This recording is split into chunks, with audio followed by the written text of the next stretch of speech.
తండ్రి అయిన దేవాది దేవునికి నా హృదయపూర్వక వందనాలు. అలాగే చేరువచ్చి మీ అందరికీ కూడా ప్రభు పేరుకి వందనాలండి. కూర్చొని ప్రార్థన చేసుకుందాం. మహాపరిశుద్ధుల మహోన్నతుల సర్వోన్నతుల సర్వశక్తివంతులైనటువంటి మా తండ్రి దేవా, మీ ఘనమైన నామమున తండ్రి లెక్కింపలేని స్తుతులు స్తోత్రములు ప్రభా. మరి గతించిన కాలం అంతటిలో కూడా దేవా మమ్మల్ని ఎంతగానో రక్షించి సంరక్షిస్తూ పోషిస్తూ దేవా సజీవుల లెక్కలో ఉంచినందుకు తండ్రి మీకు వందనాలు స్తోత్రాలు తండ్రి. ఇదిగో దేవా, ముఖ్యంగా ఈ పరిశుద్ధతైన తండ్రి మమ్మల్ని ఆరాధించుకునేటువంటి గొప్పదైన భాగ్యాన్ని మాకు ఇచ్చినందుకు వందనాలు తండ్రి, స్తోత్రాలు ప్రభా. మరి ఈ సమయంలో తండ్రి వాక్య పరిచర్యలను వెళ్తుండగా చెప్తున్న నాకు తండ్రి ఆత్మ సహాయాన్ని అనుగ్రహించండి, ఆత్మశక్తిని ఇవ్వండి, జ్ఞానాన్ని అనుగ్రహించండి తండ్రి. మరి సంఘానికి అవసరమైన మాటలు మాత్రమే మాట్లాడడానికి మరి నన్ను నడిపించమని వేడుకుంటున్నాం ప్రభా. చేరువచ్చిన సంఘ బిడ్డలందరినీ కూడా జ్ఞాపకం చేసుకోనండి తండ్రి. మరి ఎంతో ఆశతోనూ ఆసక్తితోనూ మీ ఆరాధనలో ఉంటున్న బిడ్డలందరినీ కూడా తండ్రి దీవించండి, రక్షించండి. అన్ని రకాలుగా వారి జీవితాలకు మేలు కలిగినట్లుగా మంచి ఫలింపును దయచేయండి తండ్రి. మరి వింటున్నటువంటి ప్రతి మాట కూడా మరి ఎంతో విలువైనదని, మరి మీరు చెప్పిన మాటలన్నీ కూడా వారి హృదయంలో తండ్రి మరి నిలిచి ఉన్నంత కాలం కూడా మరి వారి జీవితాలు ఎంతో వెలిగింపబడతాయని దేవా, దీవించబడతాయని గ్రహించి ప్రతి ఒక్కరూ కూడా వారి హృదయాలను ఇక్కడ మాత్రమే కేంద్రీకరించగలిగే శక్తిని దయచేయమని వేడుకుంటూ మరి ఈ ప్రార్థన మా ప్రభువును మా రక్షకుడునైన యేసుక్రీస్తు వారి పేరిట అడిగి వేడుకొంచున్నాం పరమ తండ్రి, ఆమేన్.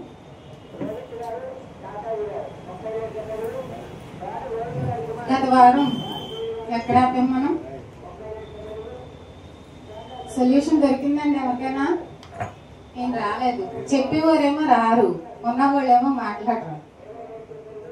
ఈ వారం దొరుకుద్దని వెయిట్ చేస్తున్నారా? దొరుకుద్ది. ఈరోజు తేల్చేద్దాం. ఆ కోపం గురించి అది దాని చుట్టూ ఉన్న పరిసరాలను ఆలోచించాం, కానీ ఏం చేయాలో అర్థం కావట్లేదు. సస్పెన్స్ లో ఉండిపోయాం. ఏం చెయ్యాలి? అణచాలా? అణచుకోలేము, మర్చిపోలేము. చూపించేద్దామా అంటే నష్టపోతున్నాం, కొంతమందికి దూరం అయిపోతున్నాం, లేదా కొన్ని వస్తువులన్నా పగల కొట్టుకుంటున్నాం. ఆ ఆవేశంలో మన ఆరోగ్యాలను మనం పాడు చేసుకుంటున్నాం. సో ఏంటి దీనికి సొల్యూషన్ అనేది ఈరోజు తేల్చేసుకుందాం అండి. ఈరోజు ముగించేసుకుందాం. ఎవరో మిస్ అవ్వద్దు. తర్వాత ఇంకొకటి ఏంటంటే అయిపోయేంత వరకు ఏం మాట్లాడొద్దు. అంటే ఇది నిజమా కాదా అని మీరు ఏమి దేనికి కూడా వచ్చేయద్దు. ఎందుకంటే చివరి వరకు విన్నాకే అర్థమవుతుంది. మధ్యలో మీరు ఒక ఒపీనియన్కి రావద్దు, క్వశ్చన్ చేసుకోవద్దు. జస్ట్ వినండి. ఏం జరుగుతుంది, మన లోపల ఏమేమి అలజడులు రేగుతున్నాయి, వాటిని ఏం చెయ్యాలి అనేది పూర్తిగా వినండి. అప్పుడు మీకు క్లారిటీ వస్తుంది. రాకపోతే అప్పుడు మళ్ళీ నన్ను అడగండి, ఏదైనా నేను చెప్తాను. సరే, ఇంతకీ కోపం వచ్చినప్పుడు ఎవరైతే మనల్ని గాయపరుస్తారో, అకారణంగా నిందిస్తారో, తిడతారో, పరుషమైన మాటలు మాట్లాడతారో, కొడతారో, ఒకవేళ బలవంతులైతే కొట్టొచ్చు, కొడతారో, వాళ్ళపై చాలా విపరీతమైన కోపం వస్తుంది. ఆ వ్యక్తే శత్రువుగా మారుతాడు. ఈ కోపం అసహ్యం వేస్తుంది. రాగా పుట్టగా కొన్నాళ్ళకి అతను గుర్తొచ్చేటప్పటికి లేదా ఆవిడ గుర్తొచ్చేటప్పటికి ఒక రకమైన అసహ్య భావం కలుగుతుంది. ఇదే కోపం. ఒక స్టేజ్లో కోపం మరో స్టేజ్కి వచ్చేసరికి అసహ్యంగా మారిపోద్ది. ఇంకా వాళ్ళని చూస్తేనే కంపరంగా, వాళ్ళు చూడక్కర్లేదు, మన మైండ్లోకి గుర్తొస్తే అదొక రకమైన అసహ్య భావం కలిగిపోతుంటది. ఈ స్టేజ్ కూడా దాటిపోయింది అనుకోండి, వాడే శత్రువుగా తయారవుతాడు. శత్రువులు ఎక్కడి నుంచో రారు, ఈ భావోద్వేగాల నుంచే. అతను ఇంకా మనతో మాట్లాడాలనిపించదు, శత్రువులే చూస్తాం. శత్రువు నుంచి కూడా స్టేజ్ దాటిపోయిన తర్వాత పగ కలుగుతుంది. ఏదో రకంగా ఏదో చేసేయాలి, ఏదో అయిపోవాలి లేదంటే అన్నట్టుగా పగ కలుగుతుంది. పగ వచ్చిన తర్వాత ప్రతీకారం తీర్చుకోవాలనిపిస్తుంది. ఇవన్నీ కూడా ఒక చెట్టుకు కాసిన కొమ్మలే. నరికేద్దామంటే మనకే నొప్పి. మళ్ళీ చాలా జాగ్రత్తగా తీసి పక్కన పెట్టాలి. నొప్పి మనకు తగలకుండా పక్కన పెట్టాలి దీనికి. ఇలా అవుతున్న క్రమంలో ఈ మనిషి ఏం చేస్తాడంటే, మగవాళ్ళు అనుకోండి, వీటిని ఎదుర్కోలేక వీటిని జయించలేక తాగుడికి బానిస అయిపోతారు. చాలా మంది చేసే తప్పు ఏంటంటే, తాగుడికి అలవాటు పడిపోయి వెళ్ళి తాగేస్తాం. ఇది గుర్తొస్తుంటది, మంట రేగుతూ ఉంటది, కోపం ఆపుకోలేకపోతాడు, అణచలేకపోతాడు, ఏం చేయాలో తెలియక తాగుడికి బానిస అయిపోతాడు. ఇది ఇంకా నష్టం. ఎందుకంటే ఇప్పుడు తాగుడులోకి వెళ్ళినంత ఈజీగా బయటికి రాలేడు. మళ్ళీ అదొక వ్యసనంగా మారిపోద్ది. దానికి బానిస. స్టార్టింగ్ లో అనుకుంటాడు, నేను అనుకుంటే తాగుతాను లేదంటే మానేస్తాను అనుకుంటాడు. తర్వాత వెళ్లే కొలది ఇతని చేతుల్లో ఏముండదు. ఇంకా మానాలనుకున్నా మానలేరు, ఇంకా ఆ టైంకి వెళ్ళిపోవాల్సిందే. అంటే ఇది మరొక విధంగా నష్టాన్ని కలిగజేస్తుంది. ఇదొకటి. ఇప్పుడు ఆడవాళ్ళు ఏం చేస్తారు, చెప్పేసుకుంటారు తెలిసిన వాళ్ళకి, ఫోనుల్లోనో, దగ్గర వాళ్ళకి, పక్కింటి వాళ్ళకి, ఇరుగు పొరుగు వాళ్ళకి. లోకం కూడా మనకి ఏం నేర్పిందంటే, చెప్పుకుంటే బాధ తగ్గిపోద్ది అంటారు. ఏం తగ్గదు. తాగితే కంట్రోల్ అయిపోద్ది అనుకుంటారు. ఏం తగ్గదు. కంట్రోల్ అయిపోయింది అనుకోండి, నిజంగా మళ్ళీ అది గుర్తు రాకూడదు మనకి. వీడు తాగిన తర్వాత అది దిగిపోయిన తర్వాత గుర్తు రాకుండా ఉంటుందా? గుర్తొస్తుంది. ఇప్పుడు ఈమె 10 మందికి చెప్పుకున్న తర్వాత మళ్ళీ అది గుర్తు రాకుండా ఉంటుందా? గుర్తొస్తుంది. అంటే చావలేదు, అది అలాగే ఉంది. మనం ఏం చేస్తున్నామంటే ఎస్కేప్ అయ్యే ప్రయత్నం చేస్తున్నాం. అంటే తప్పించుకునే దారులు వెతుక్కుంటున్నాం. అంటే తప్పుకోవాలి, దాని నుంచి వెళ్ళిపోవాలని. మనం తప్పుకోవద్దు. ఇప్పుడు నిలబడదాం, అదే తప్పుకోవాలి, అదే వెళ్ళిపోవాలి, అదే కరిగిపోవాలి. ఇది కావాలి మనకి ఫస్ట్. అంటే ఒకటి చెప్పుకుంటే తీరో, తాగుడికి బానిస అయితే తీరో, ఇంకా ఏ ఎడిక్షన్ లోనికి వెళ్ళిపోయినా మళ్ళీ ప్రమాదంలో పడతాం. మనమే, శత్రువు బాగానే ఉంటాడు అక్కడ, మళ్ళీ మనమే ప్రమాదంలో పడతాం. సో ఏం చేద్దామంటే, ఇప్పుడు జరిగింది ఏదో ఒక ఇన్సిడెంట్ జరిగింది, బాగా కోపం వచ్చింది, రగిలిపోతుంది, ఏదో ఒకటి చేసేయాలనిపిస్తుంది, కొట్టాలనిపిస్తుంది, తిట్టాలనిపిస్తుంది. ఒక రూమ్కి వెళ్దామండి. ఏమనొద్దు, ఎవరిని ఏమనొద్దు. ప్రశాంతంగా మనమే ఒంటరిగా ఏమీ మాట్లాడకుండా, ఎందుకంటే ఇక్కడ ప్రాబ్లంని తీర్చుకునే మార్గాన్ని ఎదుర్కొంటున్నాం. మనల్ని మనం గాయపరచుకోవద్దు, అలానే ఎదుటి వాళ్ళని కూడా గాయపరచొద్దు, మన ఫ్యామిలీస్ని దూరం చేయొద్దు, మన వస్తువులను కూడా పాడు చేసుకోవద్దు. వెళ్దాం, కూర్చుందాం. ఒక్కసారి కళ్ళు మూసుకోండి. ఏం గుర్తొస్తుంది? వాడు తిట్టినవి, వాడు అన్నవి, వాడు కొట్టినవి గుర్తొచ్చేసి చాలా భయంకరమైనటువంటి వేదన కలుగుతుంది. మనసంతా గాయపడిపోయింది. ఇప్పుడు ఏం కోరుకుంటున్నాం మనం? ఏదో ఒక రకంగా పగ తీర్చేసుకోవాలి, ఏదో ఒక రకంగా మళ్ళీ కొట్టేయాలి. అప్పుడు కానీ చల్లారదు, అప్పుడు కానీ తీరదు, అప్పుడు కానీ నేను నార్మల్స్. ఇప్పుడు 100లో ఉంది మనకి. అలా ఊహించుకోండి, థర్మామీటర్ ఫీవర్ పెట్టినప్పుడు ఎలా అయితే రైజ్ అవుతుందో ఇప్పుడు 100లో ఉంది మీటర్. అది 0కి రావాలి, అప్పుడు కానీ మనకి ప్రశాంతత ఉండదు. ఆ ప్రయత్నమే చేద్దాం. అదే కదా మన మైండ్లో. ఆ వ్యక్తి అన్న మాటలు, కలిగిన నొప్పి, ఈ 3 గుర్తొస్తున్నాయి. బాధ కలిగింది కదా, మనసు అంతా గాయపడింది కదా, ఆ 3 గుర్తొచ్చి నిద్రపోనివ్వట్లేదు, తిననివ్వట్లేదు, ఇది ఇంకే పని కూడా చేసుకోలేకపోతున్నాం, మనశ్శాంతి ఉండట్లేదు. ఓకే, ఇప్పుడు ఏం చేద్దామంటే, ఆ వ్యక్తి మీద ఫోకస్ పెట్టొద్దు, ఆ వ్యక్తిని మర్చిపోయే ప్రయత్నం చేద్దాం. అతను అన్న మాటలు కూడా కొద్దిగా మర్చిపోయి, అంటే ఇది వెంటనే జరగదు, అందుకే నేను చివరి వరకు వినమంటున్నాను.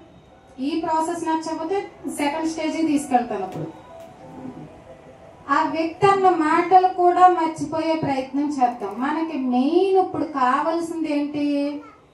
ఆ పెయిన్ ఉంది చూసారు, ఆ బాధ కలిగింది, ఆ మనసుకి గాయం అయిపోయింది చూడండి, అది తగ్గిపోవడం కావాలి, ఆ బాధ తీరిపోవడం కావాలి. అయితే ఒకటి ఆలోచిద్దాం, ఇక్కడ మనిషి వల్ల కదా మనకు బాధ వచ్చింది.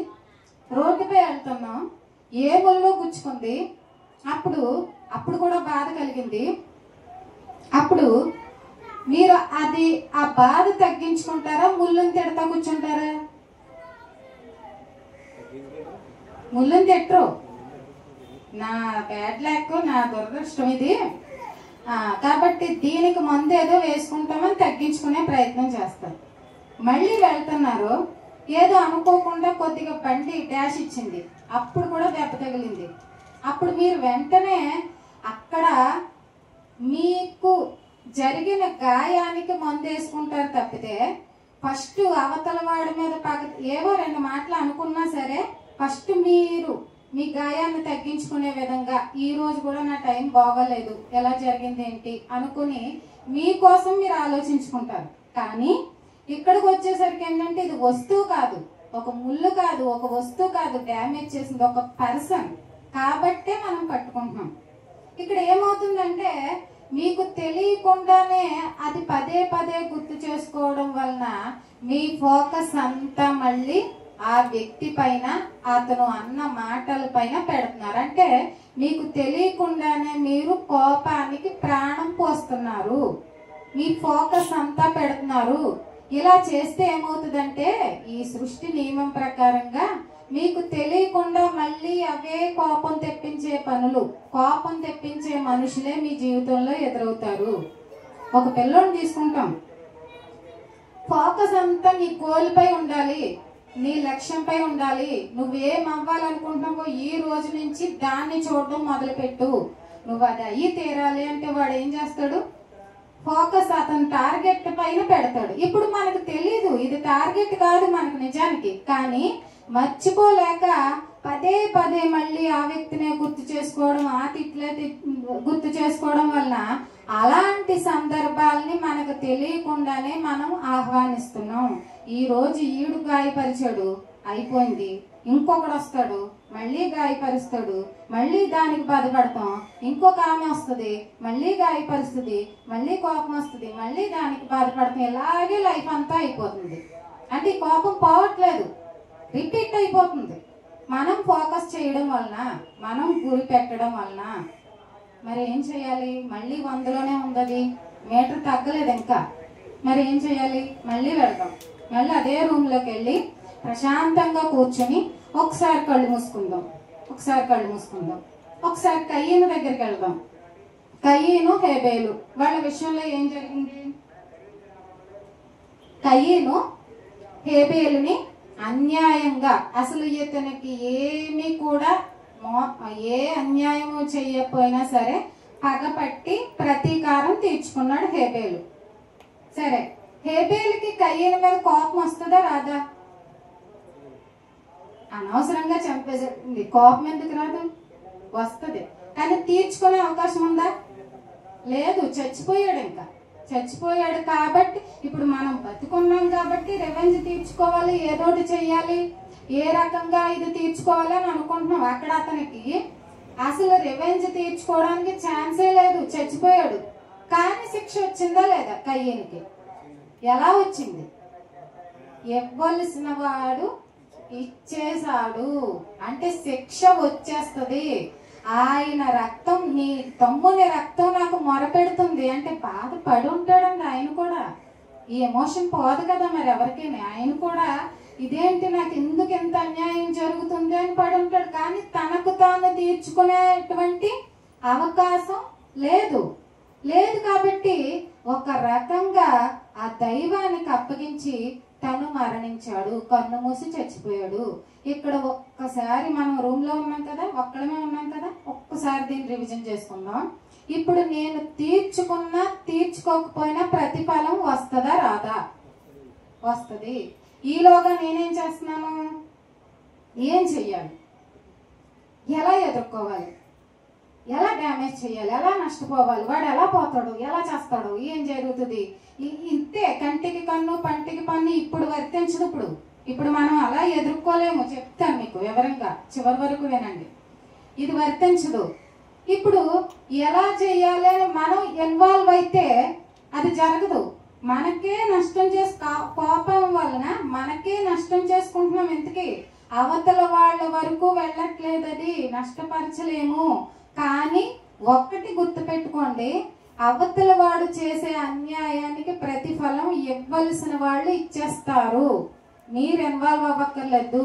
కానీ మనం ఏం చేస్తున్నాం, ఫోకస్ పెట్టేస్తున్నాము, తెలియకుండానే పదే పదే పదే పదే జ్ఞాపకం చేసుకొని మళ్ళీ అవే ఎదురయ్యే విధంగా, అలాంటి విరోధులే వచ్చే విధంగా, అలాంటి శత్రువులే వచ్చే విధంగా, అలా గాయపడే కోపం వచ్చి తెప్పించే మనుషులే మన జీవితాల్లోనికి వచ్చే విధంగా ప్రవర్తిస్తున్నాం.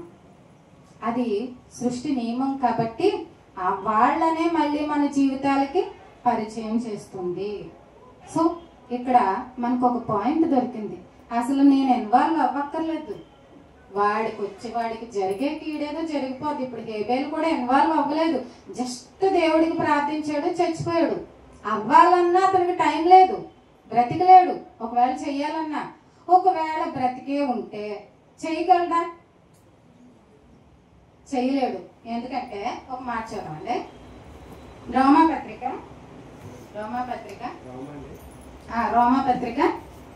12వ అధ్యాయం 19, 20, 21 చదవండి. ప్రియులారా, మీకు మీరే పగ తీర్చుకొనక దేవుని ఉగ్రతకు చోటియుడి, పగ తీర్చుట నా పని, నేనే ప్రతిఫలం నిత్తును అని ప్రభువు చెప్పుచున్నాడని రాయబడి ఉన్నది. కాబట్టి నీ శత్రువు ఆకలి కొని ఉంటే అతనికి భోజనం పెట్టుము, గప్పికొని ఉంటే దాహమిమ్ము. అలాగ చేయుట వలన అతని తల మీద నిప్పులు కుప్పగా పోయుదువు. కీడు వలన జయింపబడక మేలు చేత కీడును జయించుము. ఇక్కడ ఒక్కటండి, ఒక్క మాట మనకు అర్థమవుతుంది, మీకు మీరే పగ తీర్చుకోవద్దు. ఫస్ట్ ఆఫ్ ఆల్ ఒక పాయింట్ దొరికింది. ఇది ఎవరు చెప్తున్నారు? దేవుడు చెప్తున్నాడు. ఇప్పుడు ప్రభు కూడా వచ్చినప్పుడు ఏం చెప్పారంటే, మనుషుల గురించి జాగ్రత్త పడండి, విష పురుగులు ఉంటాయి, వాటిని గురించి జాగ్రత్త పడండి, విషపు జంతువులు ఉంటాయి, విషపు సర్పాలు ఉంటాయి అని చెప్పాలి అసలు. కానీ ప్రభు ఏం చెప్పారంటే, మనుషుల గురించి జాగ్రత్త. ఎవడో ఒకడు వస్తాడు, ఎవడో ఒకడు గాయపరుస్తాడు, ఎవడో ఒకడు మోసం చేస్తాడు. అందరూ మంచిగా ఉండరు, మంచివాళ్ళే అవ్వరు, మీకు మేలే చేసేరు. కానీ మేలు చేసే విధంగా మార్చుకునే రహస్యం కూడా ఇందులోనే ఉంది. అది లాస్ట్కి తెలుస్తుంది. కాబట్టి జాగ్రత్త పడండి. మీకు ఇవన్నీ తెలియదు కాబట్టి ఇప్పుడు జాగ్రత్త పడి, ఎవడు ఏ రకంగా మిమ్మల్ని నష్టపరుస్తాడో, ఎవరు ఏ ఎమోషన్ని దెబ్బ కొడతాడో, ఎవరు ఏ రకంగా మిమ్మల్ని గాయపరుస్తాడో కాస్త జాగ్రత్త పడి, కాస్త మెలకు కలిగి, కాస్త స్పృహ ఉండి వాళ్ళతోటి జాగ్రత్తగా ఉండండి అని చెప్పారు. ఇక్కడ ఇంకో పాయింట్ ఏంటంటే, మీకు మీరే పగ తీర్చుకోవద్దు. ఈ మాట తీసుకుందాం. ఎందుకు పగ తీర్చుకోవద్దు? మళ్ళీ మనం ఆగండి చెప్తాం. మళ్ళీ మనం ఒక్కడమే ఉన్నాం, అదే రూమ్లో, సొల్యూషన్ దొరికే వరకు లేవద్దు. ఈరోజు అదే రూమ్లో ఉన్నాం. దేవుడు ఏం చెప్పాడంటే, ప్రభు నాకు ఎంత అన్యాయం చేస్తున్నాడు కదా, ఇన్నిసార్లు గాయపరుస్తుంది కదా, లేదా ఆమె ఇంత మోసం చేసింది కదా, నువ్వేం చెప్తున్నావు? నీకు నువ్వే పగ తీర్చుకోవద్దు అన్నావు కదా, ఎందుకు అని అడిగామనుకోండి, నీకంటే బలవంతుడైతే నువ్వేం చేయలేవు, నీకంటే శారీరక బలం ఉంటే నువ్వేం చేయలేవు, నీకంటే ధన బలం ఉంటే నువ్వేం చేయలేవు, నీకంటే జన బలం ఉంటే నువ్వేం చేయలేవు, నీకంటే ఒక అధికారి అయితే నువ్వేం చేయలేవు. నీ కింద ఉన్నోళ్ళ మీదే మహా అయితే చూపించగలవు నీ కోపం, అవునా కదండి? నీకంటే పైన ఉన్నోళ్ళ మీద నీ కోపం వస్తే, పై ఆఫీసర్స్ మీద వస్తే నువ్వు చేయలేవు, నీ వల్ల కాదు, నువ్వు ఊగిపోతున్నావు అంతే, కోపంతో ఊగిపోతున్నావు అంతే, రగిలిపోతున్నావు అంతే. సో ఇప్పుడు నేను వెళ్ళాను, నా రూమ్లో కూర్చున్నాను, నా పై వ్యక్తే నాపై అన్యాయం చేస్తున్నాడు, మోసం చేస్తున్నాడు, కోపం తెప్పిస్తున్నాడు, పరుషమైన మాటలు మాట్లాడుతున్నాడు. ఇప్పుడు ఏం చేయాలి నేను? నీ శక్తి సరిపోదమ్మా అన్నాడు. అంతే, నువ్వు ఎదిరించలేవు, అన్ని సందర్భాల్లో ఎదిరించలేము.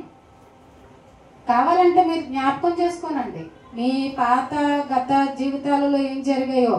ఆ వ్యక్తి మీకంటే పై హోదాలో ఉంటే మీరేం చేయలేరు. మరి ఇప్పుడు ఎలాగా? నిజమే, వెళ్ళినా మళ్ళీ మీరు అవమానింపబడతారు, మళ్ళీ మీరు గాయపరచబడతారు, మళ్ళీ మీకు కోపమే వస్తుంది, ఇంకా శత్రుత్వం పెరిగిపోద్ది. మీరు పోరాడలేనప్పుడు మరి ఇప్పుడు ఏం చెయ్యాలి? అన్ని సందర్భాల్లో మీరు గెలవలేరు, అవతలోడు బలవంతుడైతే. మరి ఇప్పుడు ఏం చేయాలి? పగ తీర్చుకొనక, నెక్స్ట్ ఏంటి, పగ తీర్చు దేవుని ఉగ్రతకు చోటీయుడి, పగ తీర్చుట నా పని, నేనే ప్రతిఫలము నిత్తును. ఇక్కడ ఆగండి, ఈ 2 మాటలు జాగ్రత్తగా పట్టుకోనండి. ఇప్పుడు మీరు గనక ఇన్వాల్వ్ అయితే దేవుడు ఇన్వాల్వ్ అవ్వడు. మీరు కనుక పోరాటం చేస్తే దేవుడు పట్టించుకోడు. దేవుని ఉగ్రతకు చోటు ఇవ్వాలంటే మీరు పక్కకి తప్పుకోండి. నేనేమనొద్దా మరి? అక్కర్లేదు, నువ్వు పక్కకి తప్పుకుంటేనే దేవుడు ఇన్వాల్వ్ అవుతాడు, కరెక్ట్ ట్రీట్మెంట్ ఇస్తాడు. కరెక్ట్గా వాడికి ఎలా బుద్ధి చెప్పాలంటే, ఇప్పుడు నియమం ప్రకారం ఏం జరుగుద్దంటే, వాడు నిన్నెలా గాయపరిచాడో వాడి జీవితంలోనికి అలాంటి డ్యామేజ్, అలాంటి నష్టపరిచేవాడే వస్తాడు. అది ఇస్తుంది, అది ప్రకృతే ఇస్తుంది, అలాగే జరుగుతుంది. నువ్వు కంగారు పడి నువ్వు ఇన్వాల్వ్ అయ్యి నీ రిలేషన్స్ దెబ్బతీసుకుండి, నిన్ను నువ్వు గాయపరుచుకుండి, నీ మనశ్శాంతిని కోల్పోవద్దు. ఈ లోపుగా దేవుడికి అప్పగించండి. హేబేలు కనీసం ప్రార్థించడానికి కూడా అతనికి అవకాశం లేదండి. ఆ రక్తం నేల నుండి మొరపెట్టింది. దేవుడు ఇన్వాల్వ్ అయ్యాడా లేదా? అక్కడ ప్రతిఫలం ఇచ్చాడా లేదా? నిజానికి హేబేలు తనంతట తానే ఫైట్ చేసిన అన్న కాబట్టి గెలవలేకపోవచ్చు ఇతను. అవునండి, ఓడిపోయే ఫైటింగ్ మనకి ఎందుకు?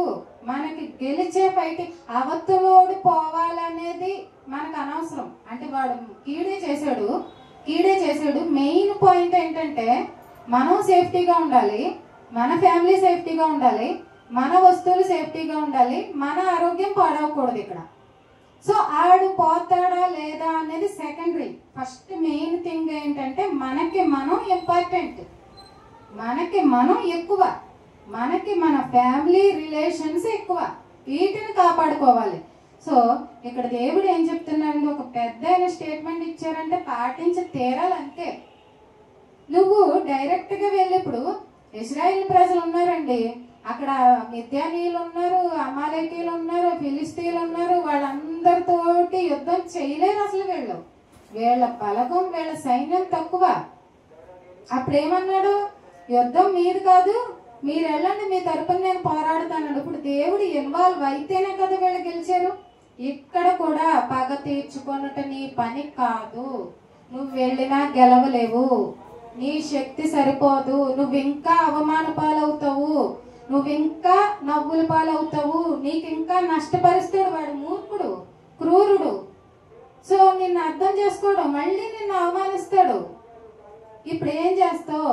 ప్రార్థించుకుని దేవుడికి చోటు ఇవ్వండి, ఆయన చూసుకుంటాడు. దేవుడికి చోటు ఇవ్వండి. ఏదో కొద్దిగా ఏమన్నా చల్లారిందండి, ఇప్పుడు కొంచెం కొద్దిగా మీటర్ తగ్గిందా? ఇంకా తగ్గాలి, 0కి రావాలి. అమ్మయ్య, నా భారాన్ని ఒక ఆయన మోయడానికి సిద్ధంగా ఉన్నాడు.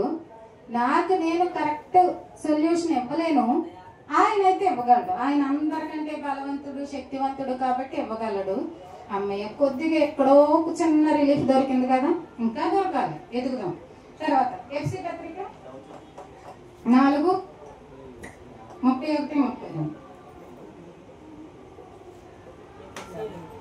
ఎఫ్సి పత్రిక, సమస్తమైన ద్వేషము, కోపము, క్రోధము, అల్లరి, దూషణ, సకలమైన దుష్టత్వము మీరు విసర్జించుడి. ఒకని ఎడల ఒకడు దయగలిగి కరుణా హృదయులై క్రీస్తునందు దేవుడు మిమ్మును క్షమించిన ప్రకారము మీరును ఒకరినొకరు క్షమించుడి. ఇక్కడ సమస్తమైన ద్వేషమైన, కోపమైన, క్రోధమైన, దూషణ అయిన, దుష్టత్వమైన, ఇవన్నీ ఒకటే లక్షణాలు. కొద్దిగా ఒక్కో స్టేజ్లో ఒక్కోటి కనబడుద్ది. సో వీటన్నింటినీ వదిలేయండి. మరి పగ తీర్చుట మీ పని కాదు అన్న దేవుడు ఇక్కడ ఏం చెప్తున్నాడు? క్షమించి వదిలేయండి. ప్రభు మిమ్మల్ని క్షమించిన ప్రకారంగా మీరు కూడా ఒకరినొకరు క్షమించండి. అదేంటి మళ్ళీ? అసలే మండిపోతుంటే, అసలే కోపం వస్తుంటే, ఏమనేద్దామా అనుకుంటుంటే దేవుడికి అప్పచెప్పమన్నారు. ఇంతవరకు ఏదో కొద్దిగా బాగానే ఉంది, కానీ క్షమించాలా? ప్రేమించాలా? కరుణా హృదయం, అంత కరుణా హృదయం కలిగి ఉండాలా అంటారు అనుకుంటున్నారు కదా. దీని వెనక గొప్ప మేలు దాగుందండి. అవతలుడు కాదు, మీకే మేలు దాగుంది, మనకే మేలు దాగుంది. మీరు మనస్ఫూర్తిగా క్షమించిన రోజున వాడి గురించి ఆలోచించడం మానేస్తారు, ఆ మాటలు గుర్తు చేసుకోవడం మానేస్తారు, ఆ యొక్క సిచ్యువేషన్స్ అన్ని మళ్ళీ మైండ్ లో తిరగడం ఆ రోజే వదిలేస్తారు. ఇప్పుడు ఈ రూమ్ నుంచి బయటికి రావాలంటే ఇవన్నీ అక్కడే వదిలేసి మాత్రమే బయటికి రావాలి. సరే, అదేంటి ప్రభా చెప్పినంత ఈజీ కాదు కదా, ఎలా క్షమించేస్తాం? మరి ఎంత రగిలిపోతా ఉంది.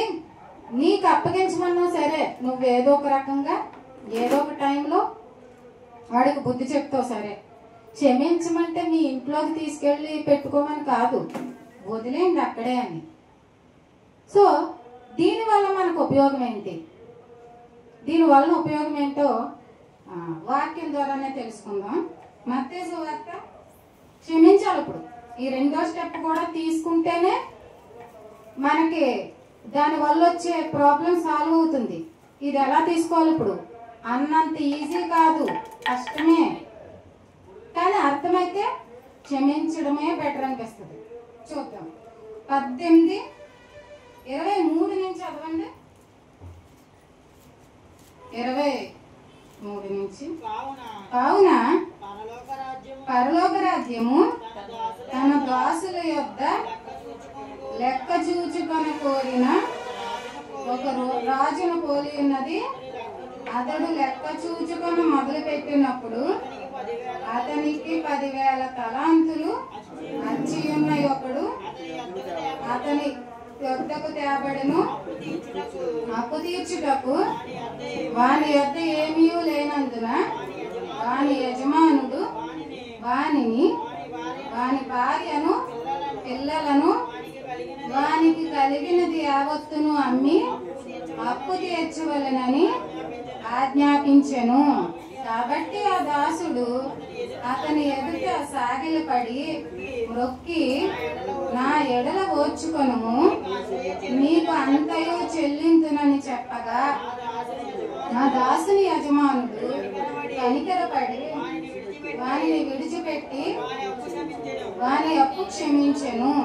ఓకే, ఇక్కడ ఆగండి. ఇక్కడంతా ఒక యజమాని ఉన్నాడు, ఒక దాసుడు ఉన్నాడు. ఇప్పుడు యజమానికి ఈ దాసుడు ఎంత బాకీ ఉన్నాడు, ఎంత అప్పు ఉన్నాడు? 10,000 తలాంతులు. తలాంత్ అంటే ఎంత అని రాశారు చూడండి, 3,600. ఇప్పుడు 10,000 తలాంతుల్ని ఈ రూపాయల్లోకి మార్చండి. 36,000 అండి. 3 లక్షలు కూడా కాదు, లెక్క పెట్టాలి. కోట్లు. 3,60,00,000 బాకీ ఉన్నాడు. ఏం చేసేసాడు? అంతప్పు ఎలా తీర్దామని చేసేసాడు. కానీ ఇక్కడ ఒక మంచి సీక్రెట్ ఉందండి, భలే నచ్చింది. లేదు, నాకు అర్థమైన తర్వాత భలే బాగుంటది. బావేనండి, ఎక్కువే కదండి. 3,60,00,000 అప్ప. అయ్యి బాబోయ్, జీవితం సరిపోద్దా తీర్చడానికి? ఎంత కష్టపడి ఎన్ని పనులు చేస్తే నీ బుద్ధి ఎంత ఉపయోగిస్తే మాత్రం 3,60,00,000 అప్పు చేసేసాడండి. అప్పు చేసేస్తే యజమానుడు వచ్చాడు, నా అప్పు తీరుస్తావా లేదా అన్నాడు. అంటే వారి భార్యని పిల్లల్ని పట్టుకున్నాడు. అదే హాని చేయలేదు కానీ తీసుకున్నాడు.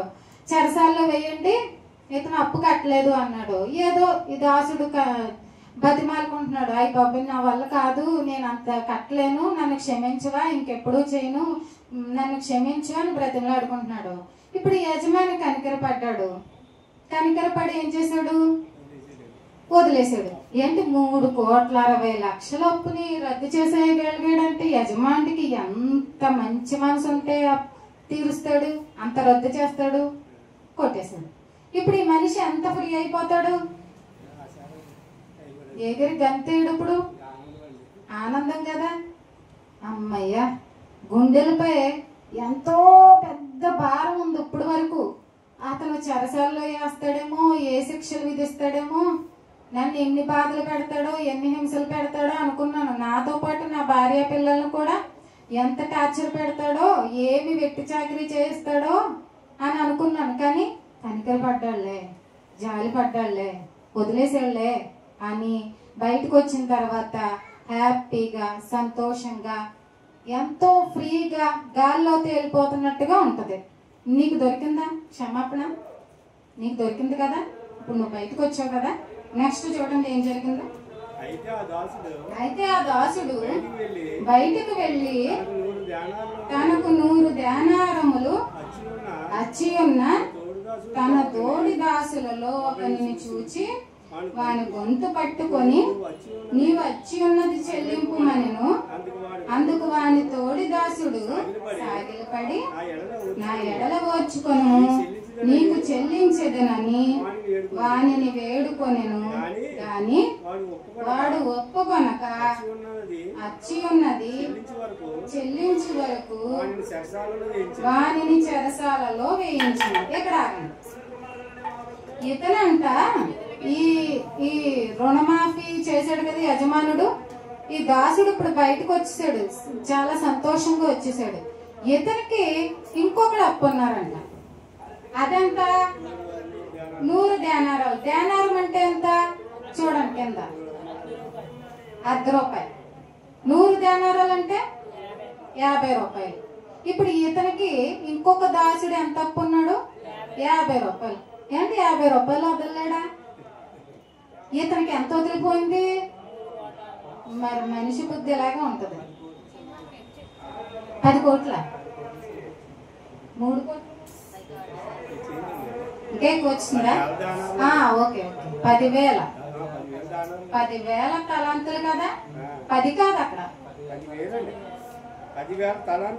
సరే సరే అండి. కోట్లలో కదా లెక్క. అతనిది కోట్లు, ఇతంది. మరి నీకు కొత్తి బుద్ధి తగలయ్యా. 50 వదిలేయడానికి ఏమొచ్చింది? నీకు కోట్లే రద్దయిపోయాయి కదా. అంటే పై యజమాని ఇతనికి కోట్లు రద్దు చేశాడు, క్షమించాడు, పెద్ద క్షమాపణ ఇచ్చాడు. ఇతను ఏం చేశాడు? నువ్వు ₹50 కట్టవా, నాకు నా అప్పు చెల్లించేంత వరకు చెరసాల్లో వేసేస్తానని వేసేసాడు. ఇప్పుడు ఇతను క్షమించలేదు, పైన అతను క్షమించాడు. ఇక్కడ ఆగుదాం ఒకసారి. ఇప్పుడు మనం రూమ్ లో ఉన్నాం కదా, మళ్ళీ అక్కడికి వెళ్దాం.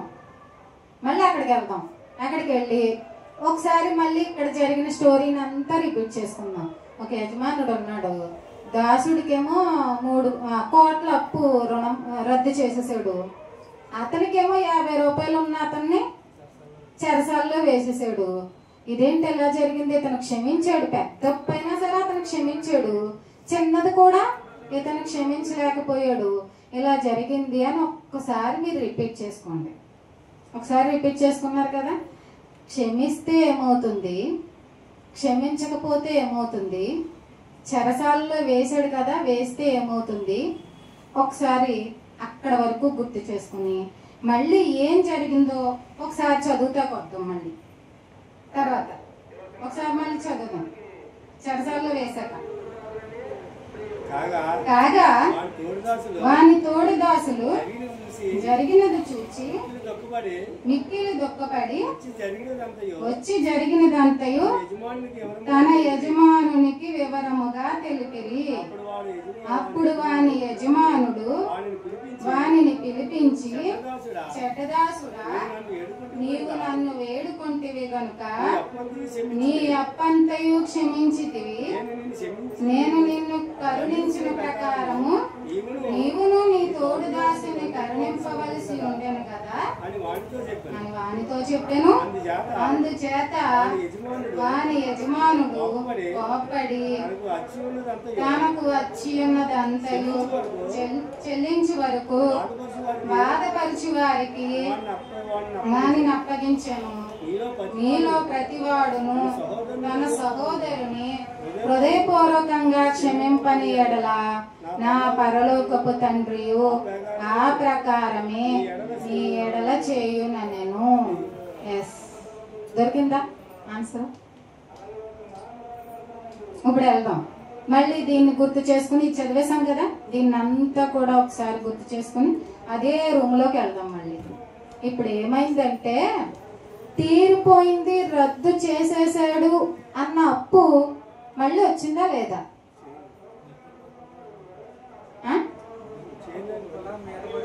నిప్పులు కుప్పలుగా మీద పడంటే 1000 రెట్లు పెరిగొచ్చింది మళ్ళీ. ఎందుకని? నువ్వు క్షమించకపోవడం వలన.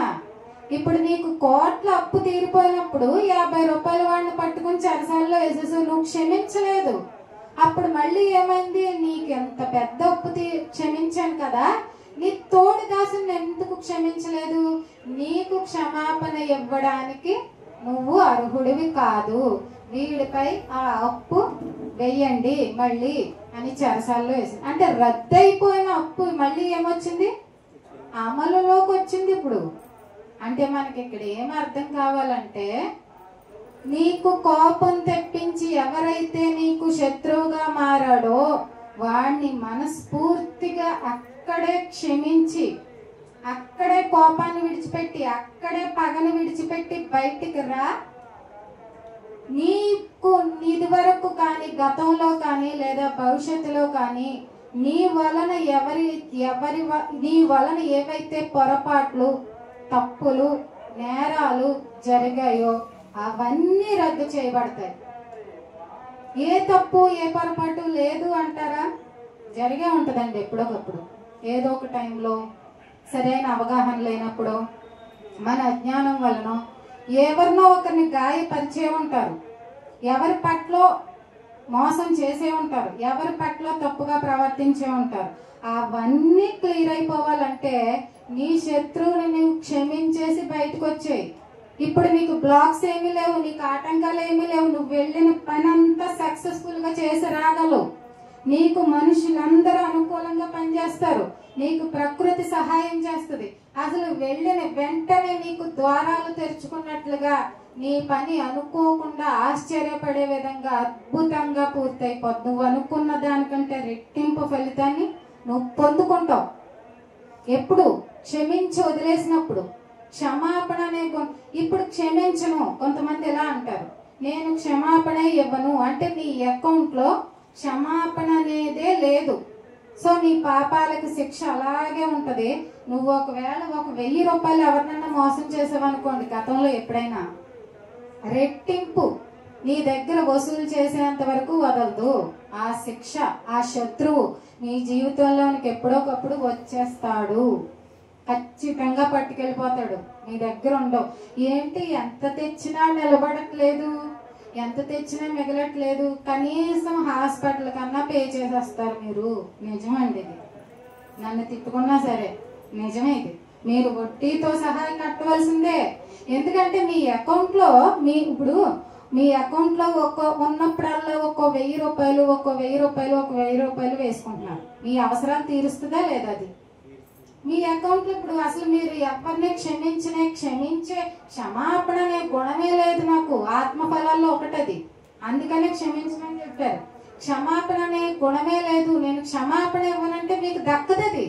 మీరు పొరపాట్లు చేసినవి, మీరు తెలియకుండా పాపం చేసినవి, మీరు తెలియకుండా గాయపరిచినవి మళ్ళీ శత్రువు వస్తాడు, ఎవడొకడు వస్తాడు మళ్ళీ మీకు నష్టం. మీరు 1,00,000 మోసం చేశారా, 1,00,000కి 1,00,000 వసూలు చేసి పట్టుకెళ్ళిపోతాడు. మీరు ఇంకొక రకంగా అన్యాయం చేశారా, అదే అన్యాయం మీకు ఎదురవుతుంది. ఎక్కడికి తప్పించుకోలేరు. ఎక్కడున్నా సరే మీ జీవితంలోనికి వచ్చి తీరుతుంది. మీరు మాయ చేశారా, అదే మాయ మళ్ళీ మీకే జరుగుతుంది. మీరు వెన్నుపోటుగా పొడిచారా, క్షమించేస్తే అక్కడతో వాళ్ళు పొందుకుంటారు. మీరు క్షమించకపోతే మళ్ళీ వెన్నుపోటు పొడిచే వాళ్ళని మీ జీవితంలోనికి తీసుకొస్తుంది. ఇది ప్రకృతి నియమం, ఇది సృష్టికర్త పెట్టిన రూలు. ఎవడదాడు పొందేసుకుంటాడు అంతే. ఇప్పుడు ప్రభు ఎన్నిసార్లు క్షమించాలి? అలా అయితే నువ్వు ఎన్ని వేలేసుకుంటే అంతగా నిన్ను ఎలా అయితే కాపాడుతుందో, ఎన్నిసార్లు క్షమిస్తే అంతగా నీ రూట్ క్లియర్ అయిపోద్ది. ఇంకా అన్ని క్షమాపణలు నీ అకౌంట్ లో ఉన్నప్పుడు నీ యొక్క పొరపాట్లు అన్ని కూడా రద్దయిపోయి నువ్వు ఇంకా ప్లస్ లోకి వెళ్ళిపోతా. అంటే అప్పుల నుంచి నిల్వలోకి వెళ్ళిపోతావు. చూడండి, అది ఇంకా బాగుంటది కదా. ఇప్పుడు న్యూట్రల్ అయిపోయింది అనుకోండి, ఈక్వల్ అయిపోయింది. అప్పు లేదు అలా నిలవలేదు. ఇది కొంతవరకు బాగానే ఉంటది. అప్పు నుంచి కూడా మనం నిల్వలోకి వెళ్ళిపోయాం అంటే డెబిట్స్ ఏమి లేవు, ఓన్లీ క్రెడిట్సే ఉన్నాయి. ఇది ఇంకా హ్యాపీ కదా. అందుకనే ఎన్ని మార్లు అని అడగండి, 70 ఏళ్ల మట్టికి మీరు క్షమిస్తూనే ఉండండి అని ప్రభు చెప్పాడు. ఎందుకంటే అది మిమ్మల్ని కాపాడుతుంది, మీ రూట్స్ అన్ని క్లియర్ చేస్తుంది. మీకు అప్పటి వరకు ఇక్కడికి వెళ్ళాం కానీ పని అవ్వలేదు, ఒకళ్ళని కలుద్దాం అనుకున్నాం కానీ అది అవ్వలేదు, కుదరలేదు, ఇది ఇలా ప్లాన్ చేశాను కానీ ఇది బెడిసి కొట్టింది, ఇది దురదృష్టం కాదు, ఇవే ఆటంకాలు. మీరు క్షమించలేదు మనస్ఫూర్తిగా, సో మీకు క్షమాపణ రాదు. ఏదైతే మీరు డ్యామేజ్ చేశారో, ఏదైతే ఇది వరకు మీరు మోసం చేశారో అది మీ జీవితంలోంచి మీ జీవితంలోనికి వచ్చే వరకు మిమ్మల్ని వదలదు. ఇదే కర్మ అంటారు. ఇదే నా కర్మ ఇలా కాలిపోయింది అంటారు చూడండి. ఇది మళ్ళీ మనమే రిపీట్ చేసుకుంటున్నాం తెలియకుండా, ఈ సీక్రెట్ తెలియకుండా. కాబట్టి ఇప్పుడు మన రూమ్ లో మనం ఉన్నాం, కూర్చొని జాగ్రత్తగా ఆలోచిస్తున్నా. ఇప్పుడు మొత్తం ఒకసారి మీకు చెప్తాను, ఇప్పుడు ఒక నిర్ణయానికి వదిలిగా. ఒకటి, నేను ఊగిపోయి, నేను కాలిపోయి, నేను ఎక్కువ ఆలోచించి నా ఆరోగ్యాన్ని పాడు చేసుకుని ఇదంతా నేనేదో చేసేయాలని నేను ఇన్వాల్వ్ అయినా అవ్వకపోయినా వాడి ప్రతిఫలం వాడు పొందుకుంటాడు. నేను ఇన్వాల్వ్ అయితేనే సరైన విధంగా ఇవ్వలేను, నేను ఎదుర్కోలేకపోవచ్చు అవతలోడు బలవంతుడైనప్పుడు. సో నేను తప్పుకొని దేవునికి చోటిచ్చేస్తా, దేవుని ఉగ్రతకు చోటిచ్చేస్తా. అలా అని పదే మళ్ళీ మనసులో తిట్టుకోవడం, మనసులో వాడిని గుర్తు చేసుకోవడం, మళ్ళీ అదే సీన్ క్రియేట్ చేసుకుని బాధపడడం కాదు. మొత్తం వదిలేయాలి. ఇప్పుడు మొత్తం మనస్ఫూర్తిగా నేను క్షమిస్తున్నాను. సో నా అకౌంట్ కూడా క్షమాపణతో రద్దయిపోయాయి. నా పొరపాట్లు, నా బలహీనతలు, నా పాపాలు, నా నేరాలు, ఘోరాలు నేను ఇచ్చాను కాబట్టి ఆ క్షమాపణే నన్ను కూడా కాపాడుతుంది. ఇవ్వకపోతే ఇదిగో ఇప్పుడు అప్పు మళ్ళీ రద్దయిపోయిన అప్పు ఇతనికి ఎలా తిరిగి వచ్చిందో మనకు అలా వస్తుంది. మీరు ఒకళ్ళ ఆరోగ్యాన్ని దెబ్బ కొట్టారనుకోండి, మీ దగ్గర నుంచి ఆరోగ్యం తీసుకునే వరకు వదలదండి. అది మీరు వదిలేయాలంటే, క్షమాపణ పెట్టేయాలంతే. మీరు ఒకళ్ళ ఇంటిని కానీ లాక్కున్నారనుకోండి, మీ విషయంలో కూడా ఏ రోడ్లు వెడల్పు చేసేటప్పుడు ఏది అడ్డం వచ్చిందనో మీరు నష్టపోయే వరకు వదలదు. ఇప్పుడు చెప్పండి, ఇప్పుడు కరిగిందా లేదా కోపం? ఇంకా ఉందండి ఎవరికైనా? ఏమండి మీకు కూడా చెప్పనా, శత్రువులు కూడా మిమ్మల్ని పెంచేటువంటి మెట్లు, మిమ్మల్ని అభివృద్ధిలోనికి తీసుకెళ్లే మెట్ల వాళ్ళు కూడా. మీకు శత్రువు కోపంతో ఒక శత్రువు తయారవ్వాడంటే క్షమాభిక్ష పడండి అంతే. మీకున్న అడ్డంకులుగా ఉన్న ప్రతికూల పరిస్థితులన్నీ తొలగిపోతాయి, మీ పాపాలు కూడా రద్దయిపోతాయి. మరి దేవుడు పెట్టాడు కదా, దేవుడు పెట్టాడు కానీ ఇక్కడ ఇవి విడిచిపెట్టవు, ప్రతిఫలం వచ్చేస్తుంది. మరి మీరు ఇవ్వకపోతే ప్రతిఫలం ఇక్కడ పొందేసుకుంటాం. దేవుడు పెట్టాడు ఫైనల్ గా, అది మీరు పరలోక రాజ్యానికి వెళ్ళిపోతారు. కానీ ఇక్కడ ఎన్నో కష్ట నష్టాలు, ఎన్నో ఒడిదుడు మనకు అవసరమా? ఎలాగో వాడి ప్రతిఫలం దేవుడు ఇస్తానంటున్నాడు కదా.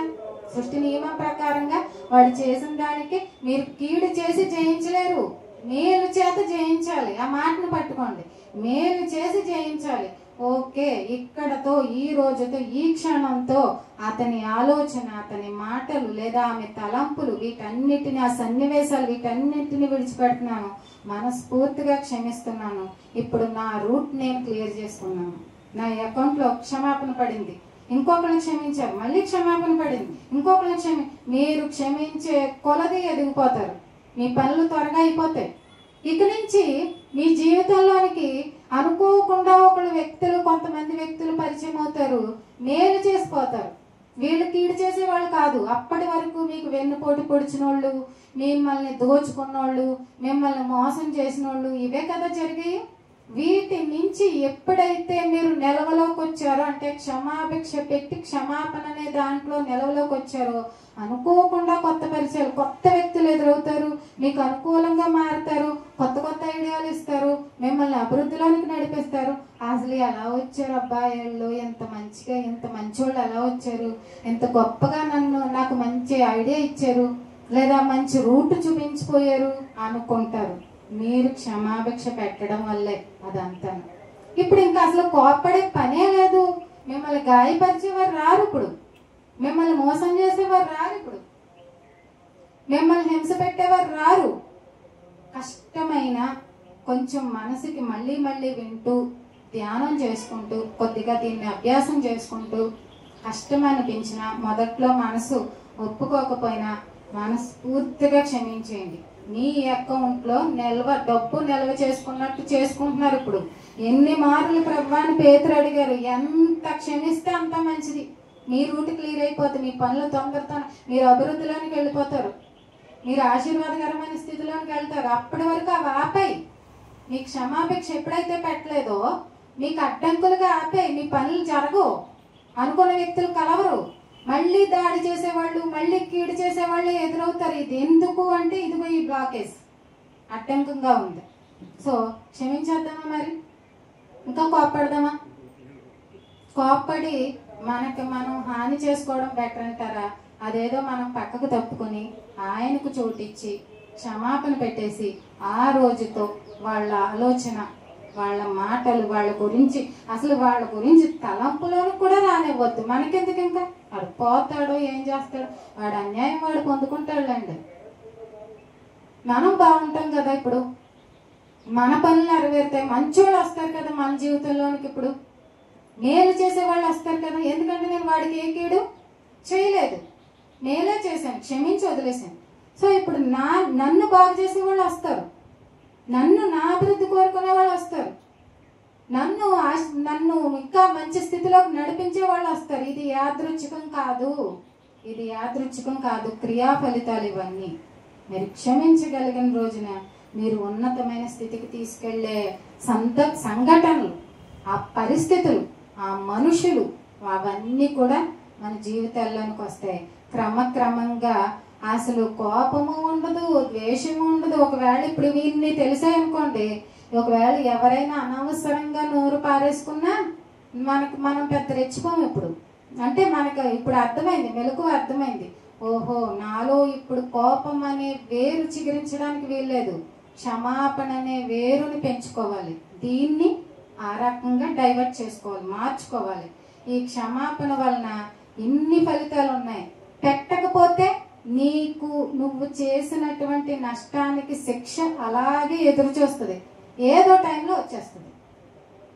సో ఏది బెటర్ అందాం? ఇప్పుడు తగ్గిందా? కోపం తగ్గిందా?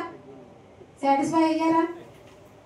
హ్యాపీ? అప్పుడు కూల్గా వచ్చేద్దామా బయటికి? ఇంకా ఎప్పుడు వచ్చినా సరే ఇదే చెయ్యండి, ఓకేనండి?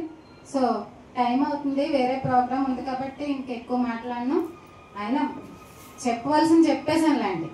ఇంకొకసారి మీరు ఒకసారి మననం చేసుకోండి, చాలా బాగా ఉపయోగపడుతుంది. దేవుడు చెప్పాడు అంటే దాంట్లో ఇంత తీరి రాయరు కాబట్టి ఒకరినొకరు ప్రేమించండి, ఒకరినొకరు క్షమించుకోండి, శత్రువుకు కూడా భోజనం పెట్టి, అందులో మనమేలే దాకుంది, మనవి రద్దు చేయబడతాయి. మనం ఎప్పుడైతే క్షమించము అని పట్టు కూర్చున్నామో మనవి అలాగే ఉంటాయి, ఏదో ఒక రూపంలో మళ్ళీ తిరిగి నష్టానికి గురి చేస్తాయి. కాబట్టి ఈ విషయాలన్నీ కూడా మరి గుర్తుపెట్టుకోండి. చిన్న ప్రార్థన చేసుకుని ముగించుకుందాం. మహాపరిశుద్ధుడ, మహోన్నతుడ, సర్వోన్నతుడ, సర్వశక్తిమంతుడైనటువంటి మా కన్న తండ్రి, దేవా మీ ఘనమైన నామమున తండ్రి వందనాలు, స్తోత్రాలు ప్రభా. మరి ఇంతవరకు దేవా మీరు చెప్పినటువంటి మాటలు వినడానికి, ఆలోచించుకోవడానికి మాకు ఇచ్చినటువంటి ఆత్మ సహాయాన్ని బట్టి తండ్రి వందనాలు తండ్రి, స్తోత్రాలు ప్రభా. ఎంత ప్రేమ తండ్రి. ఎన్నో విషయాలు మనిషి ఎలా బ్రతకాలో తెలియక సతమతమవుతున్నటువంటి పరిస్థితుల్లో మీరు అవన్నింటినీ, ఆ యొక్క మనిషి యొక్క బలహీనతలను తండ్రి గుర్తెరిగిన వారు కాబట్టి ఎన్నో విలువైన విషయాలు బైబిల్ గ్రంథమందు తండ్రి రాయించి పెట్టారు ప్రభా. వాటన్నింటినీ కూడా సరైన విశ్లేషణతో అర్థం చేసుకునే శక్తిని మా అందరికీ దయచేయండి. అంతేకాదు తండ్రి, వాటిని పాటిస్తూ మా జీవితాన్ని మంచి మార్గంలోనికి, ఉన్నతమైన స్థితిలోనికి నడిపించుకోవడానికి మాకు సహాయం చేయమని వేడుకుంటూ, ఇదిగో తండ్రి మరి జరగవలసిన కార్యక్రమం అంతట్లో కూడా మీరే తోడుగా ఉండి నడిపించమని కోరుతూ, ఈ ప్రార్థన మా ప్రభువును మా రక్షకుడునైనా యేసుక్రీస్తు వారి పేరిట అడిగి వేడుకుంటున్నాం పరమ తండ్రి. ఆమేన్.